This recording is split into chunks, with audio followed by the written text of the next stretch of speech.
ഇതുപോലെ കട്ടിക്കടലാസിൽ സമഭുജ ത്രികോണങ്ങൾ വരച്ച് വെട്ടിയെടുക്കുക. ഒരു നൂലിന്റെ ഒരറ്റം ഈ മൂലയിൽ ചേർത്ത് വെക്കുക. നൂല് സമഭുജ ത്രികോണത്തിന്റെ വശങ്ങളോട് ചേർത്ത് വെച്ചുകൊണ്ട് രണ്ടാമത്തെ മൂലയിലൂടെ മൂന്നാമത്തെ മൂലയിലൂടെ തിരിച്ച് ഈ മൂലയിൽ തന്നെ എത്തിക്കുക.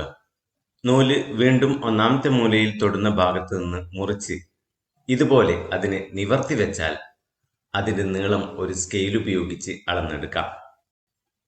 ഈ നീളം സമഭുജ ത്രികോണത്തിന്റെ ചുറ്റളവാണ്. ഇവിടെ ഈ സമഭുജ ത്രികോണത്തിന്റെ ചുറ്റളവ് 6 യൂണിറ്റ് ആണ്.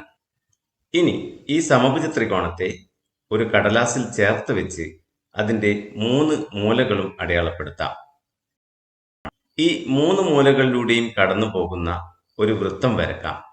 അതിന്റെ വ്യാസം വരച്ച് അത് അളക്കാം. ഇവിടെ വ്യാസത്തിന്റെ നീളം 2.3 യൂണിറ്റ് ആണ്.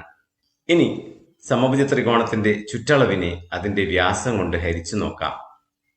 ഇവിടെ ചുറ്റളവ് 6ഉം വ്യാസത്തിന്റെ നീളം 2.3 ആണ്.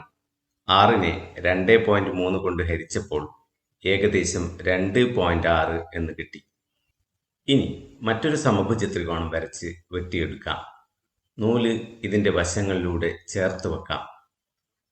നൂല് ഇതുപോലെ നിവർത്തി വെച്ച് അതിന്റെ നീളം അളന്നെടുക്കാം.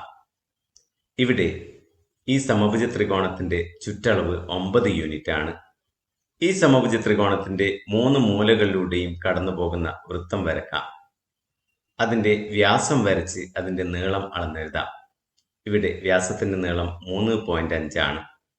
ഇനി സമഭുജ ത്രികോണത്തിന്റെ ചുറ്റളവിനെ വൃത്തത്തിന്റെ വ്യാസം കൊണ്ട് ഹരിച്ചു നോക്കാം. ചുറ്റളവ് 9 യൂണിറ്റും വ്യാസം 3.5 യൂണിറ്റുമാണ്. ഹരിച്ചപ്പോൾ ഏകദേശം 2.6 എന്ന് കിട്ടി.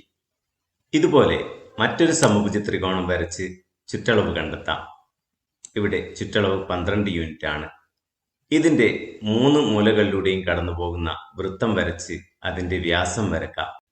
വ്യാസത്തിന്റെ നീളം അളക്കാം. അത് 4.6 യൂണിറ്റ് ആണ്. ഇനി സമഭുജ ത്രികോണത്തിന്റെ ചുറ്റളവിനെ വ്യാസം കൊണ്ട് ഹരിച്ചു നോക്കാം. 12നെ 4.6 കൊണ്ട് ഹരിക്കുമ്പോൾ ഏകദേശം 2.6 എന്ന് കിട്ടുന്നു. ഇതുപോലെ വീണ്ടും സമഭുജ ത്രികോണം വരച്ച് അതിന്റെ ചുറ്റളവ് കണ്ടെത്താം. ഈ സമഭുജ ത്രികോണത്തിന്റെ ചുറ്റളവ് 15 യൂണിറ്റ് ആണ്.